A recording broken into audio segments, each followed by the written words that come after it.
se cache moi devant les gens et le participant en classe. Tiens, il me semble qu'on m'a parlé des clubs de loisirs et des activités artistiques qu'on voit un petit peu partout. Mais mon enfant est dans une école publique et je n'ai pas les moyens pour lui offrir ce luxe. Mesdames et messieurs, vous imaginez que l'épanouissement et la créativité de nos enfants dépendent de la richesse des parents?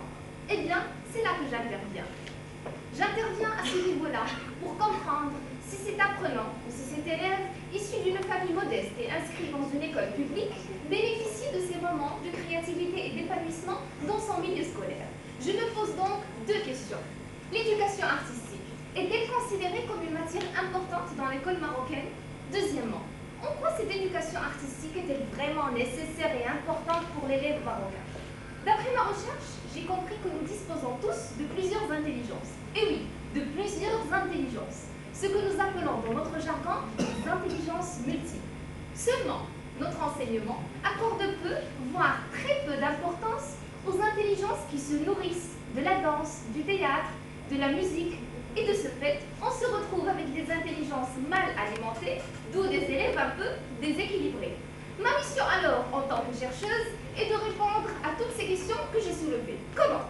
Alors tout d'abord, en cherchant à savoir ce que signifie l'éducation artistique pour les responsables de l'éducation.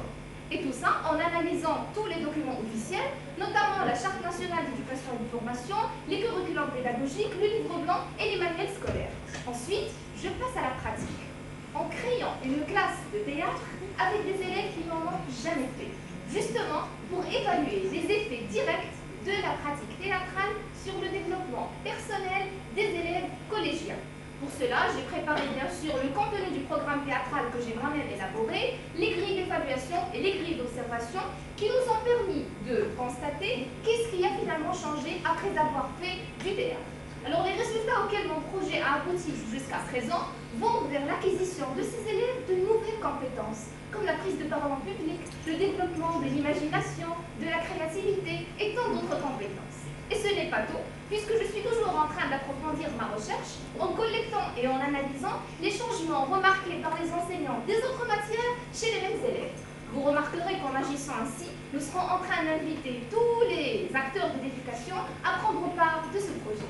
Cher auditoire, à la fin de cette présentation, je tiens juste à vous rappeler que le fait de jouir des arts est un besoin et non un luxe, mais surtout un droit et non un privilège. Merci.